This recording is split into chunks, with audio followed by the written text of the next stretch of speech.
ညီကိုရတော့မဲမင်္ဂလာပါထုံးစံတိုင်းရွေးချယ်စရာတွေပြည့်နေတဲ့စိတ်လှုပ်ရှားစရာစနေနေ့ကိုတော့ရောက်လာပြန်ပါပြီဒီစနေနေ့မှာတော့ထုံးစံတိုင်းပဲပရီးမီးယားလိပွဲစဉ်တွေအကုန်လုံးတစ်ခါတည်းရွေးချယ်ပေးသွားမှာပဲဖြစ်ပါတယ်ဒီညမှာကစားမယ့်ပရီးမီးယားလိပွဲစဉ်၅ပွဲရှိပါတယ်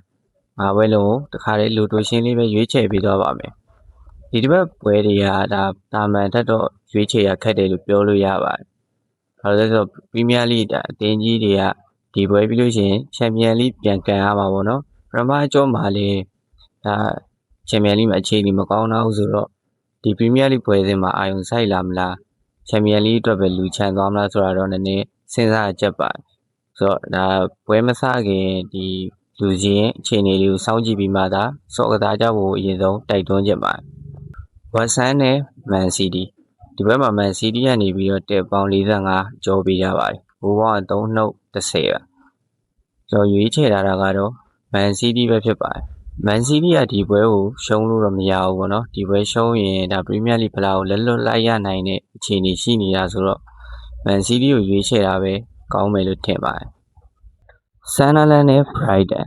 ဒီပွဲမှာဘရိုက်တန်ကနေပြီးတော့ level 50ကျော်ပေးတာပါတယ်ဂိုးပေါင်း2နှုတ်60ပါကျွန်တော်ရွေးချယ်ထားတာကတော့ဂိုးအောက်ပဲဖြစ်ပါတယ်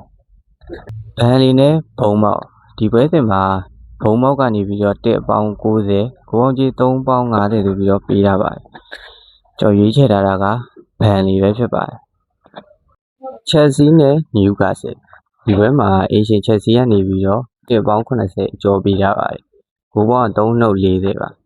ကျွန်တော်ရွေးချယ်ထားတာကချက်ဆီပဲဖြစ်ပါတယ်